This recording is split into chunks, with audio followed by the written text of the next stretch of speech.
Le virus de la dengue est un arbovirus dont on connaît actuellement 4 sérotypes, DENV 1, 2, 3 et 4. Il est transmis par les piqûres de moustiques. Après la phase d'incubation, suit la phase de virémie, pendant laquelle le virus circule dans le sang du patient.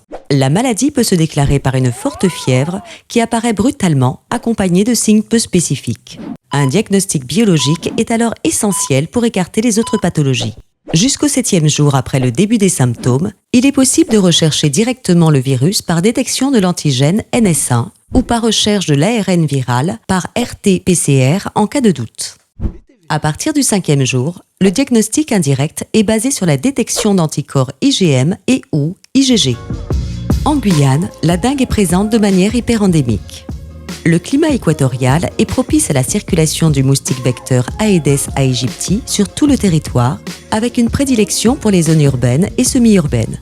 À Cayenne, les chercheurs développent des programmes en lien avec la résistance aux insecticides et l'écologie de ce moustique. De nombreux projets de recherche de plus en plus innovants émergent dans ces laboratoires à la pointe de la technologie, tels que le développement d'un outil de cartographie prédictive de population Aedes aegypti à partir de l'imagerie satellite. La réalisation d'un bilan biologique permet au laboratoire de suivre et isoler les sérotypes de virus en circulation.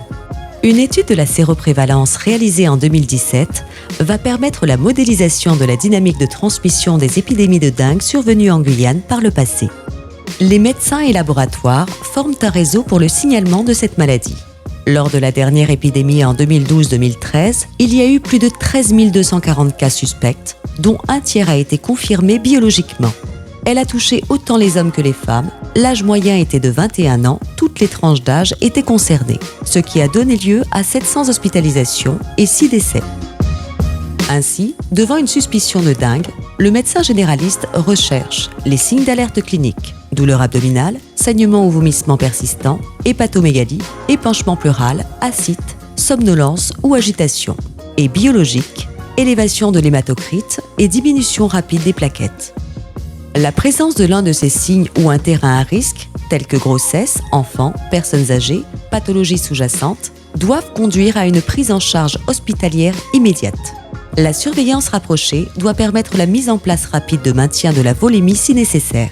En effet, dans 1% des cas, l'infection peut évoluer vers une dengue sévère, caractérisée par une fuite plasmatique sévère, pouvant entraîner un choc et une détresse respiratoire, des hémorragies importantes ou une défaillance d'organes, foie, système nerveux central, cœur. Des études au centre hospitalier de Cayenne sont en cours afin de valider des outils pour prédire l'apparition d'un choc lié à la fuite capillaire.